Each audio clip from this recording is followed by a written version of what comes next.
Nathan stood frozen in the middle of the wheat field, his small 6-year-old frame dwarfed by the golden stalks swaying in the autumn breeze.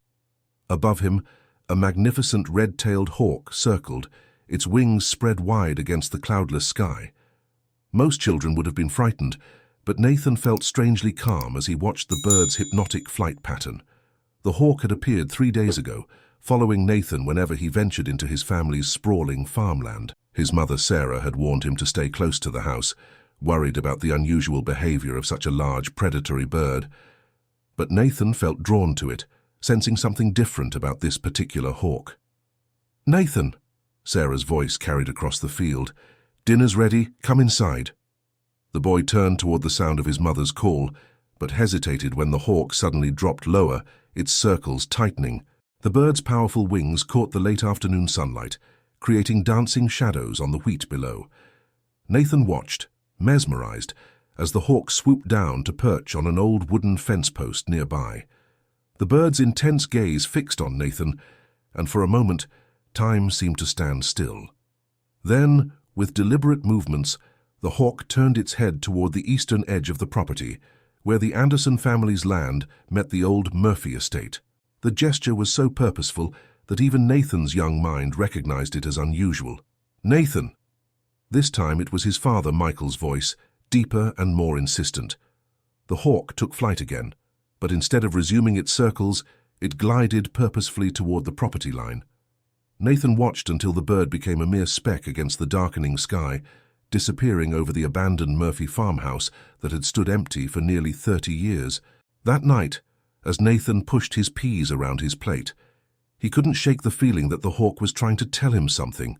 His parents exchanged worried glances across the dinner table, concerned about their son's growing obsession with the bird. "Dad," Nathan said suddenly, breaking the silence, "why did the Murphys leave their house?" Michael paused, his fork halfway to his mouth. The question seemed to catch him off guard.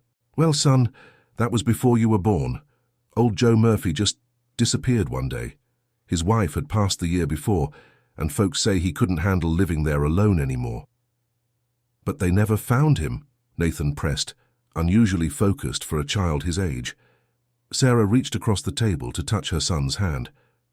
"Nathan, honey, sometimes people just want to start fresh somewhere new. It's not always a mystery." But Nathan could see the uncertainty in his mother's eyes.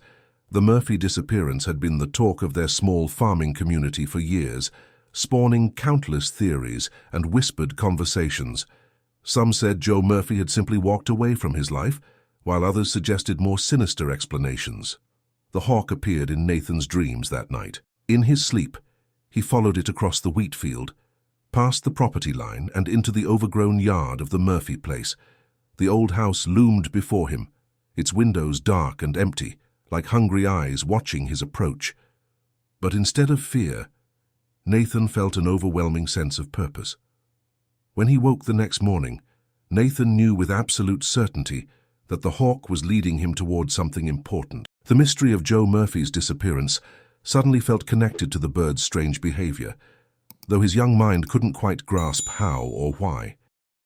Little did Nathan or his parents realize that the hawk's appearance would set in motion a chain of events that would unravel a decades-old secret, one that had been waiting patiently in the shadows of their quiet farming community, ready to come to light.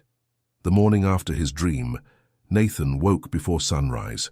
Through his bedroom window, he could see the hawk already circling in the pre-dawn light, its silhouette dark against the purple sky. His father's heavy footsteps echoed from the kitchen below. Michael always started his day early, checking the irrigation systems before the heat set in. Nathan dressed quickly, pulling on his worn jeans and favorite red t-shirt. As he crept down the stairs, he heard his parents talking in hushed tones. "I'm worried about him, Michael," Sarah whispered. "This obsession with the hawk, the Murphy place, it's not healthy." "He's just curious, Sarah. Kids his age are like that. Remember when he spent 3 weeks convinced there was buried treasure in the back garden?" "This is different." Sarah's voice carried an edge of anxiety. "Yesterday I found him in Joe Murphy's old file box in the attic. He was going through all those old photographs and documents." Michael's response was interrupted by the sound of a chair scraping across the floor. Nathan quickly retreated up several steps, then made a show of coming down again, this time letting his feet fall heavily on the wooden stairs. "Good morning, sweetheart," Sarah called out, her voice deliberately cheerful. "You're up early." Nathan nodded, sliding into his place at the breakfast table. His mother placed a bowl of oatmeal in front of him, but his attention was fixed on the window, where he could still see the hawk maintaining its vigilant circles. "Dad," Nathan said between mouthfuls, "can you tell me more about Mr. Murphy? What was he like?" Michael exchanged a glance with Sarah before settling into the chair across from his son. "Well, Joe Murphy was complicated. He was a good farmer, kept his land productive, but after his wife Emma died, something changed in him. He became distant." "Your father and Joe were close once," Sarah added, surprising both Nathan and Michael with her contribution. "They used to help each other during harvest season." Michael nodded slowly, his eyes taking on a faraway look. "That's right. Joe taught me everything I know about dry land farming. He was like a second father to me after my dad passed." He paused, running a hand through his graying hair. "The day he disappeared, we were supposed to meet about combining our wheat crops. He never showed up." "Did you look for him?" Nathan asked, pushing his empty bowl aside. "The whole town did, son. For weeks. The police searched every inch of his property, but—" Michael's voice trailed off. "Sometimes I wonder if we missed something. Joe wasn't the type to just walk away." Nathan felt a surge of excitement. "The hawk wants to show us something, Dad. I know it does." "Nathan," Sarah interrupted firmly, "hawks don't show people things. It's just a bird, honey." But Michael was looking at his son with an odd expression. "You know, Sarah, Joe used to have a thing about hawks. He believed they were messengers of some kind, said his grandfather taught him that hawks appear when secrets need to be revealed." Sarah threw up her hands in exasperation. "Don't encourage this, Michael. Please." The discussion was cut short by the sound of tires on gravel. Through the kitchen window, they could see a police cruiser pulling up to their house. Deputy Claire Wilson stepped out, her face grave as she approached their door. Sarah opened it before Claire could knock. "Claire? What brings you out so early?" The deputy's eyes swept over the family before settling on Michael. "Sorry to disturb you folks, but there's been a development. Some hikers found something on the old Murphy property yesterday evening. We're reopening the investigation into Joe's disappearance." Michael stood so quickly his chair nearly toppled. "What did they find?" "I can't share details yet," Claire replied, "but we need access to the property line between your lands. We'll be setting up equipment later today." Nathan's heart was pounding. He looked out the window again, searching for the hawk. There it was, still circling, but now its pattern had shifted closer to the Murphy house. As the adults talked, Nathan slipped outside. The morning air was cool against his skin as he walked toward the fence line where he'd seen the hawk perch yesterday. The bird broke from its circle and glided down, landing on the same weathered post. Up close, Nathan could see its eyes were a deep amber color, intelligent and somehow familiar. The hawk turned its head sharply toward the Murphy property again, just as Deputy Wilson emerged from the house. She paused when she saw Nathan, her expression softening. "Hey there, Nathan," she called out. "You've grown since I last saw you." Nathan pointed to the hawk. "It's been trying to tell us something." Claire followed his gesture, watching as the hawk launched itself from the post and flew toward the Murphy house. Her professional demeanor slipped for a moment, replaced by an expression of wonder. "You know," she said quietly, "your father wasn't the only one who learned from Joe Murphy.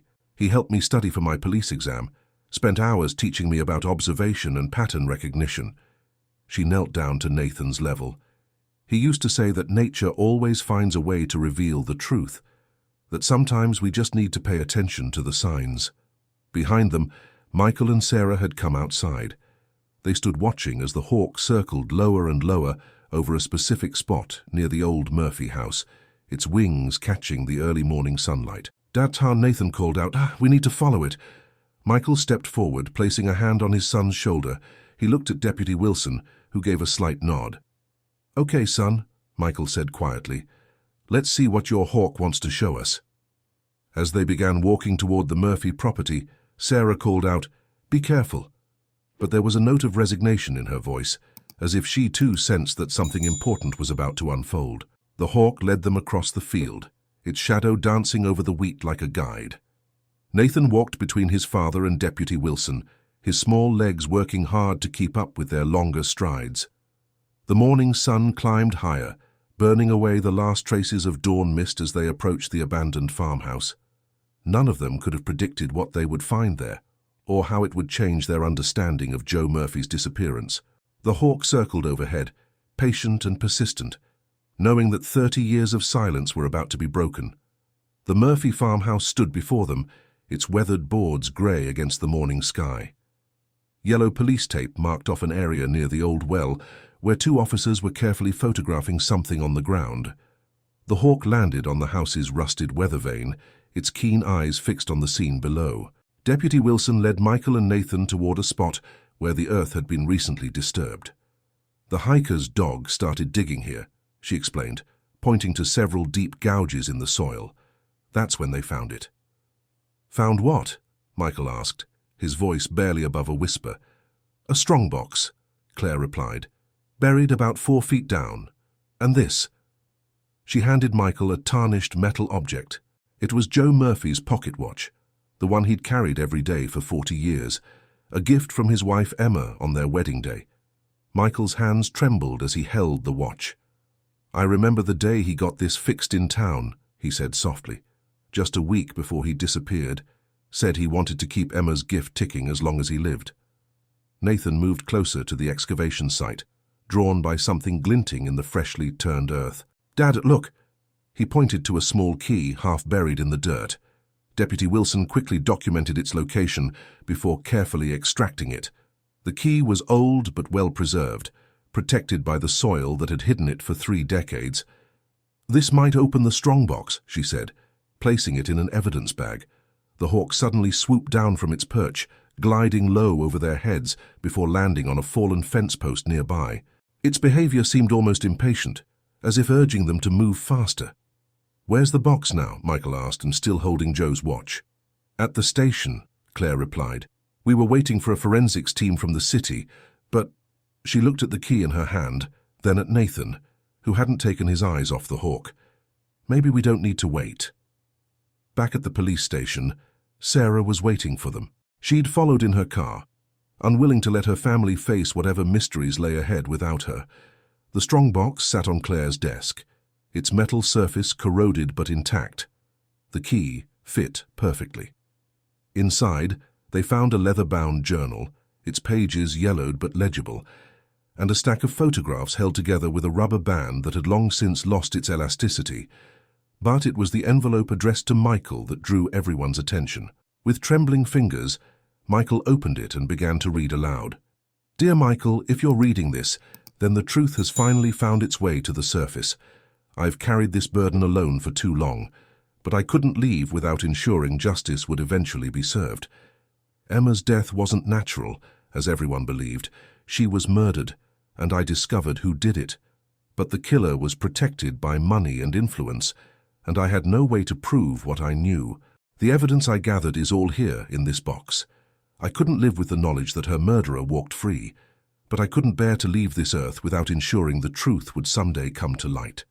So I devised this plan, knowing that nature has its own way of revealing what needs to be known. The red-tailed hawk that nested in our old oak tree, I've been feeding it and its descendants for years. These birds are creatures of habit, returning to the same territories generation after generation. I taught it to associate this spot with food, hoping that someday, when the time was right, its unusual behavior would draw attention to this location. You were always like a son to me, Michael.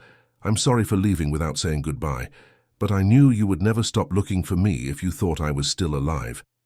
By the time you read this, I will have joined Emma. My final resting place is where we first met. She'll know where to find me. The journal contains everything, names, dates, evidence. Take it to Claire. She'll know what to do. I trust you to finish what I started. Joe. The silence that followed was deafening. Sarah had her hand pressed to her mouth, tears streaming down her face. Claire was already flipping through the journal, her professional demeanor cracking as she absorbed its contents. Nathan looked out the station window, where the hawk had perched on a nearby telephone pole. "Dad," he said quietly, "I think I know where to find Mr. Murphy." Michael looked up from the letter. "What do you mean, son?" "The old oak tree, where Mrs. Murphy used to teach summer school. You told me that's where they met. The hawk's been trying to show us 2 places, not just one." Claire quickly gathered her equipment while making calls for backup. Within an hour, they were at the ancient oak tree that still stood at the edge of the Murphy property. The hawk circled overhead as the search team worked, and just as Nathan had somehow known, they found Joe Murphy's remains buried beneath the tree's spreading branches.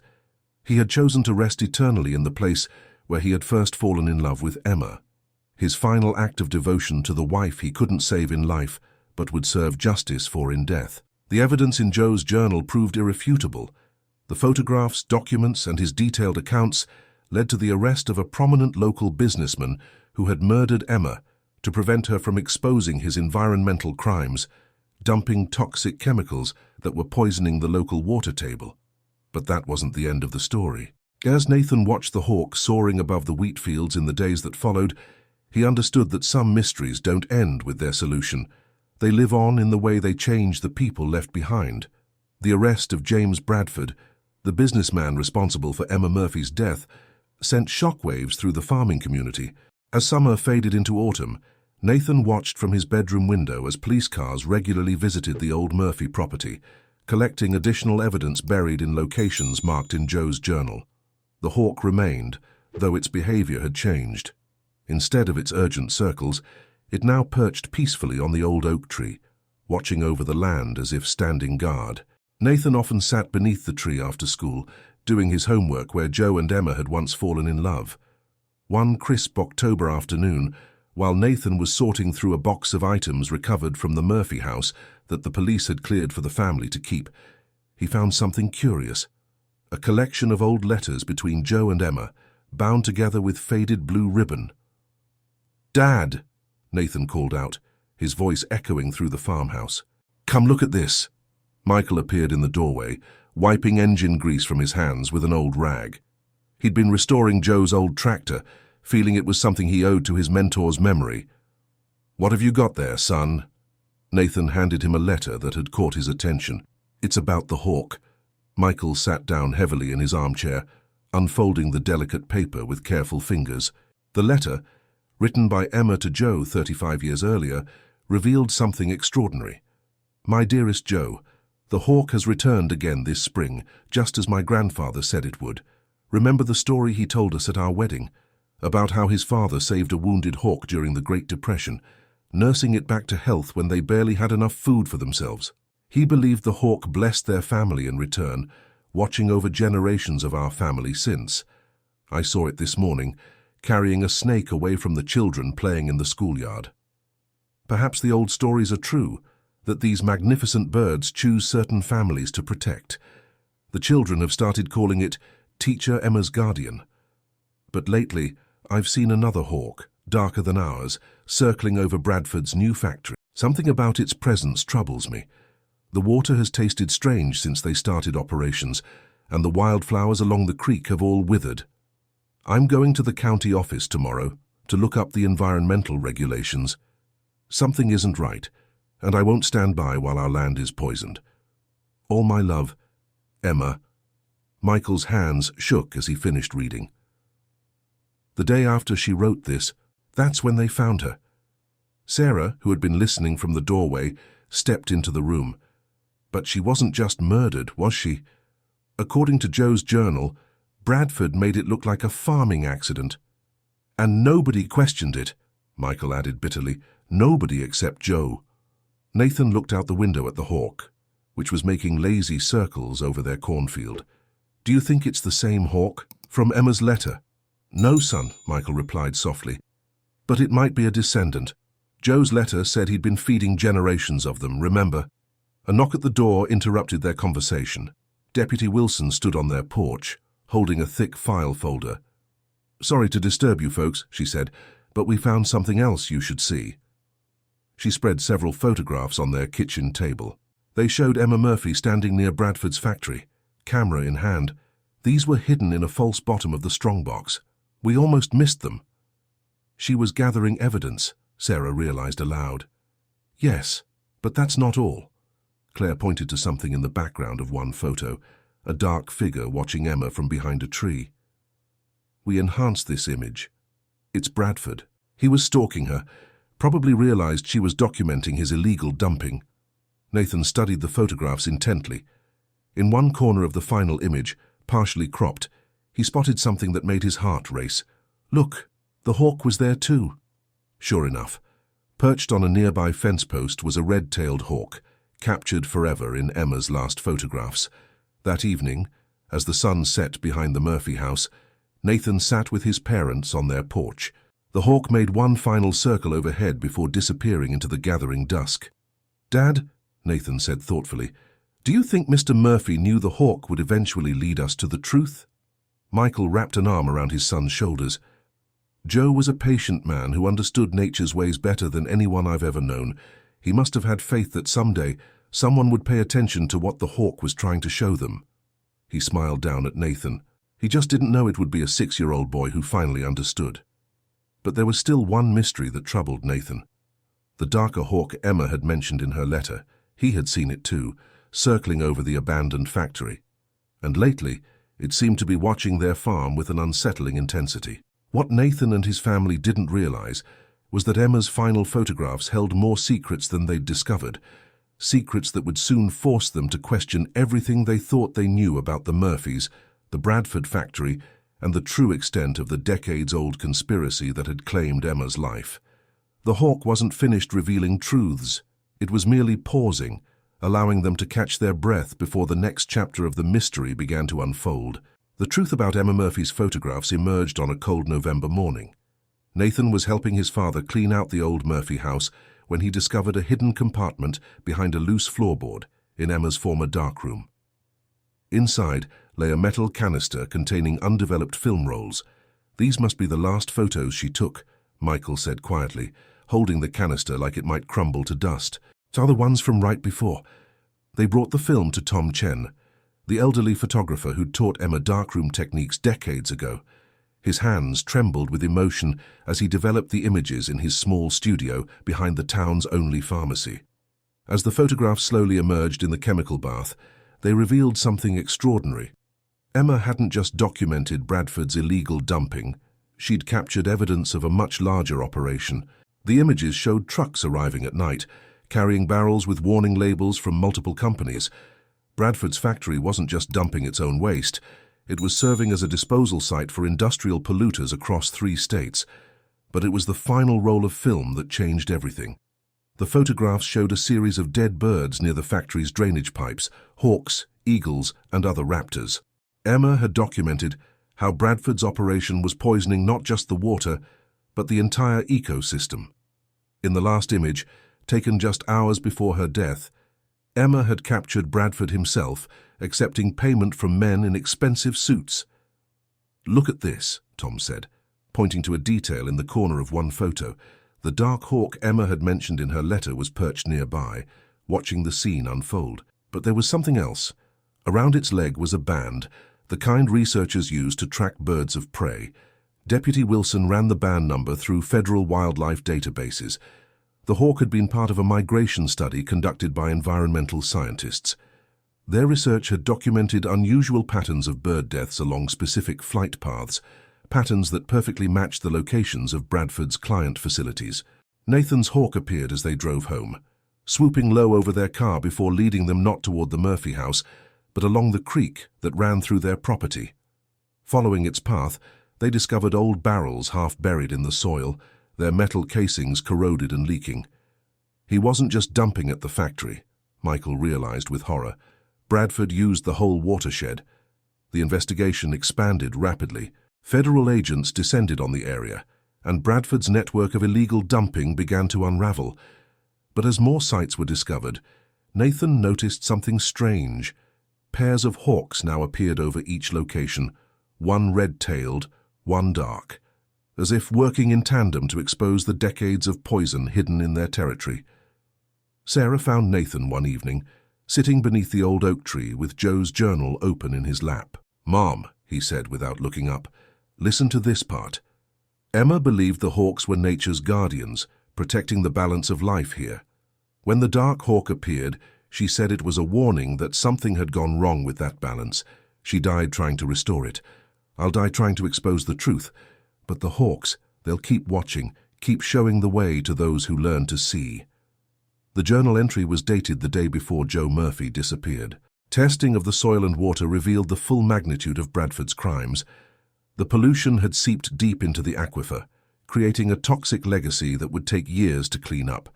But Joe Murphy, through his patient planning and faith in nature's vigilance, had ensured the truth couldn't stay buried forever. As winter approached, Bradford and his conspirators faced justice in a federal courtroom. But for Nathan and his family, the story wasn't over. The hawks remained. Their presence a reminder that some guardians never abandon their watch, and even across generations. One morning, Nathan found a tiny hawk feather on his windowsill. Below in the yard, both hawks perched on the old oak's branches, the red-tailed sentinel that had first caught his attention, and its darker companion. For a moment, they seemed to look directly at him before taking flight together, their wings catching the early sunlight as they soared over the healing land. Sarah found her son staring after them, the feather clutched carefully in his small hand. "You know what this means, don't you?" she asked softly. Nathan nodded. "They trust us now, to help protect this place, like Emma and Joe did." Michael joined them at the window. "Joe once told me that land remembers. The soil, the trees, the creatures that call it home. They hold the truth of what happens here, even when people try to hide it. And sometimes," Nathan added, watching the hawks disappear into the distance, "they find a way to show us what we need to see." The cleanup of Bradford's toxic legacy began in earnest as winter melted into spring. Environmental crews descended on the area, meticulously documenting and removing decades of industrial waste. But for Nathan and his family, the process of healing the land revealed even deeper connections to Joe and Emma Murphy's story. During the excavation of the creek bed, workers discovered something remarkable, a network of ceramic pipes installed decades before Bradford's factory existed. These old irrigation channels, carefully mapped and maintained, had helped protect parts of the watershed from the worst of the contamination. "Joe's design," Michael explained to Nathan as they watched the crews working. "He and Emma spent years developing this irrigation system. I never understood why they laid the pipes so deep, or why they used ceramic instead of metal." His voice filled with sudden understanding. They knew. Somehow they suspected something like this might happen. Sarah, who had been researching the Murphy family history, uncovered documents that supported this theory. Emma's grandfather hadn't just been a farmer. He'd been an agricultural engineer who specialized in soil and water conservation. His journals, found in the county archives, detailed his concerns about industrial development encroaching on farmland. "Listen to this," Sarah read from a yellowed page. Emma's grandfather wrote, "The land speaks to those who listen. The hawks see what we cannot. When they change their patterns, wise farmers pay attention." He recorded decades of hawk migration data, tracking their behavior around developing areas. Nathan spent hours studying these old journals, comparing them with Joe's notes and Emma's photographs. A pattern emerged, one that explained why the hawks had been so crucial to uncovering the truth. The red-tailed hawks had nested in the area for generations, their hunting territories mapped by Emma's grandfather. When Bradford's dumping began, it disrupted their traditional hunting grounds, forcing them to adapt. The appearance of the dark hawk, a migrating bird that would normally have passed through, and its decision to stay was an ecological warning sign that Emma had recognized. One afternoon, while Nathan sat beneath the oak tree reading through Emma's grandfather's papers, both hawks landed nearby. The boy had grown so accustomed to their presence that he barely looked up until he noticed they were behaving strangely. The birds seemed agitated, shifting on their perches and looking repeatedly toward the old factory site. Nathan called his father, and they followed the hawks. Line of sight. The cleanup crew had just uncovered something that made them stop work immediately. A sealed underground chamber that didn't appear on any of Bradford's plans. Deputy Wilson arrived with a hazmat team, and what they found inside proved that Bradford's operation went back much further than anyone had suspected. The chamber contained records dating to the factory's construction, documents that showed Emma's grandfather had opposed Bradford's father when he first proposed building the factory. The original plans called for it to be built closer to town, Claire explained, as she showed them the old blueprints. Emma's grandfather fought to have it relocated, arguing that the proposed site was too close to the water table. When he died suddenly in a car accident, Bradford's father pushed the original plans through. It wasn't just Emma, Michael said quietly. They've been fighting this battle for 3 generations.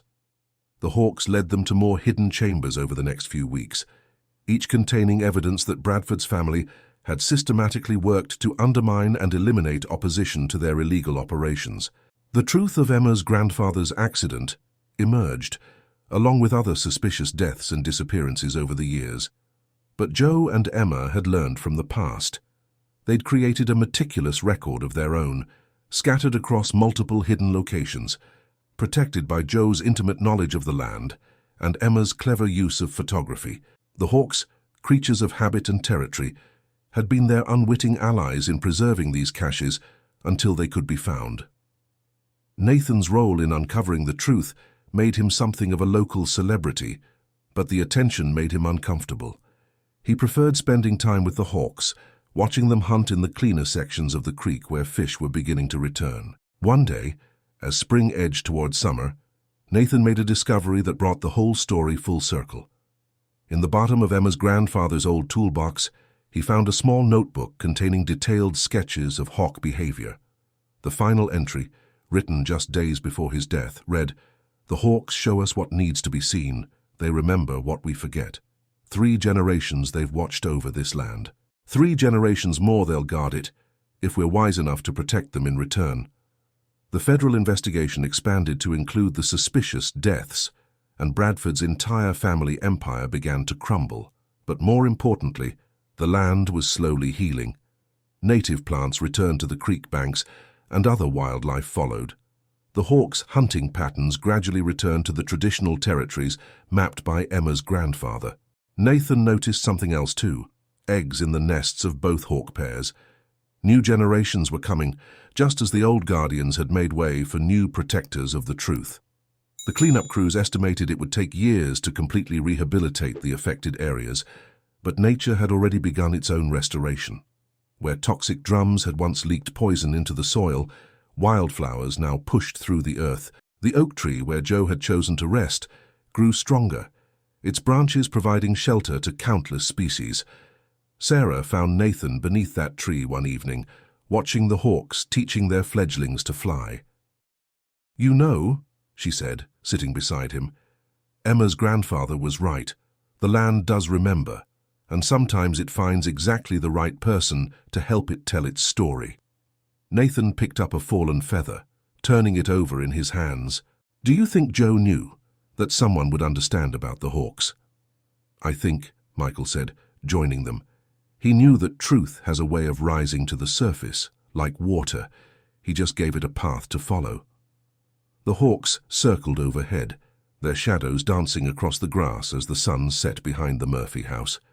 3 generations of secrets had been buried in this soil. 3 generations of guardians had watched over them. And now, as new life stirred in the nests above, the cycle would begin again.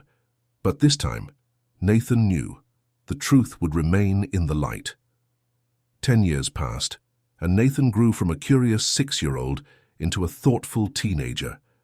The land that had once been scarred by Bradford's crimes had transformed.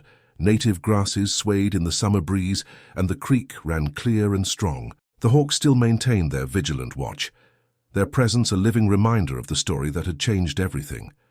On the morning of Nathan's 16th birthday, he rose before dawn and walked to the old oak tree. The original red-tailed hawk that had led him to the truth was gone now, but its offspring continued the legacy, nesting in the same territories, maintaining the ancient patterns that Emma's grandfather had first documented. Michael found his son sitting beneath the oak, reading one of Emma's journals. "Your mother said you'd be here," he said, settling down beside Nathan. "Hard to believe it's been 10 years." Nathan nodded, running his fingers over Emma's careful handwriting. "I've been thinking about something Emma wrote. about how each generation has a choice to look away from hard truths or to face them, no matter the cost. The cleanup of Bradford's toxic dumping had taken 7 years to complete. The process had revealed even more than they'd initially discovered.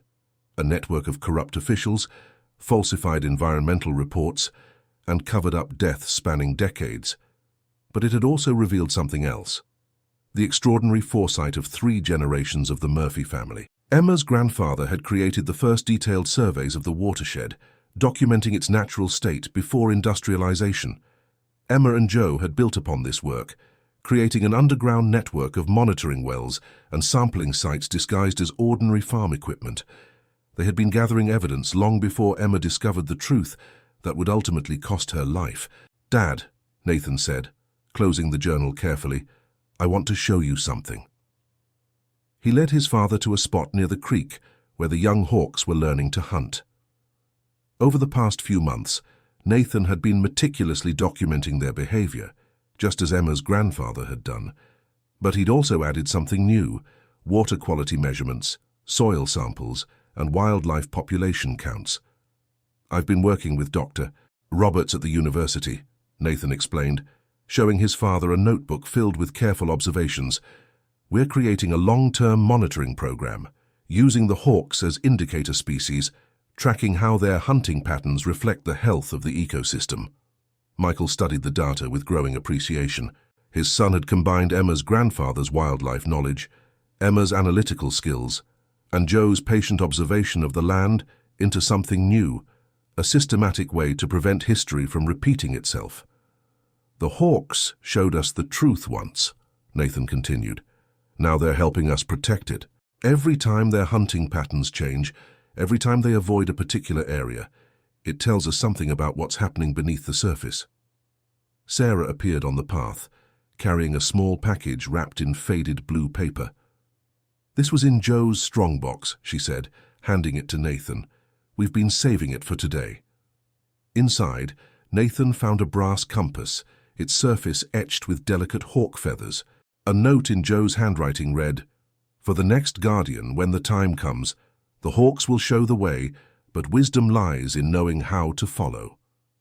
As if in response to these words, both hawk pairs appeared overhead, their wings catching the morning sunlight. They circled once, twice, then broke apart to patrol their separate territories. The descendants of Emma's red-tailed sentinel and the dark hawk that had appeared to warn of danger, now working in permanent partnership to protect the land. The story of the Murphy family and their hawks became more than local legend. Universities sent researchers to study the unique relationship between the raptors and the landscape. Environmental protection agencies adopted Nathan's monitoring protocols.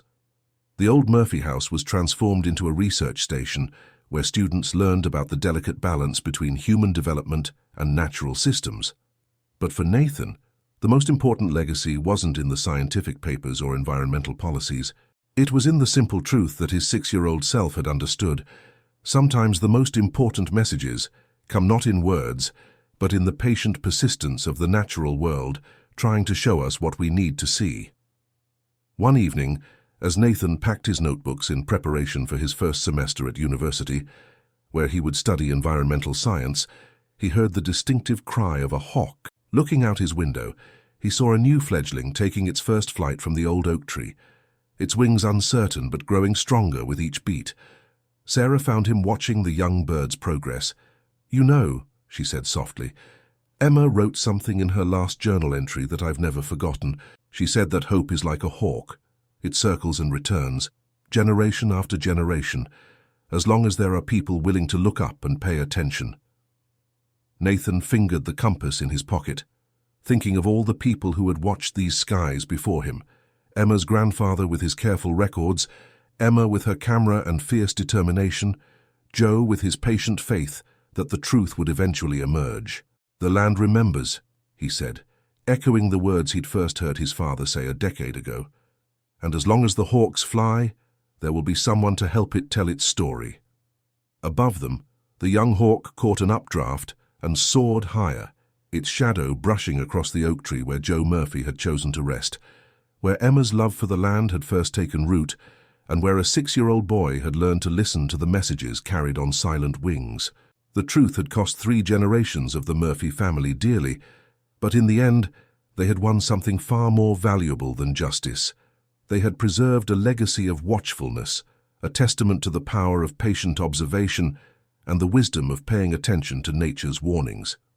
As the sun set behind the Murphy house, Nathan saw 3 hawks circling, the 2 mature pairs and the fledgling, their shadows merging and separating in an endless dance above the healed land. 3 generations of guardians, still showing the way to those wise enough to see. Thank you for joining me on this journey into the world of captivating stories. I trust you found today's narrative as engaging as I did. If you enjoyed this exploration into fascinating and compelling narratives, kindly indicate your appreciation by liking this video. Are you watching on mobile? Show your appreciation with a double tap for hype. For more captivating stories and journeys into the heart of compelling storytelling, please subscribe to the channel and activate notifications so you don't miss a single upload. Your thoughts and interpretations are most welcome. Please share your perspectives on today's story in the comments below. And if you believe others would find this content engaging, please consider sharing the video with your network. Until our next journey into the world of captivating tales, I bid you farewell.